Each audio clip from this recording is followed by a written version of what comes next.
Hello everyone, আজকে আমার রাতের রান্না হয়ে গেছে। এই যে আমি রান্না নিয়ে পৌঁছে গেছি, দেখুন। আর আজ থেকে পুজো, 17 দিনের মাথায় পুজো পুজো আসছে। খুবই আনন্দ সবার মনে, সবার ঘরে।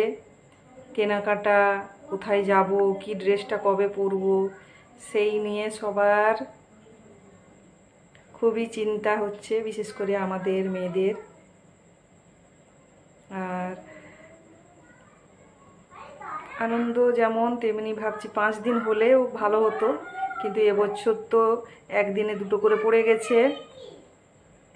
তাই আনন্দ হচ্ছে, আবার দুঃখ হচ্ছে। পুরো 5 দিনই হলে ভালোই হতো। যাই হোক, কিছু করার নেই। আর এই যে আমার রাতের রান্না দেখুন, সয়াবিন আলুর কষা করেছি হালকা।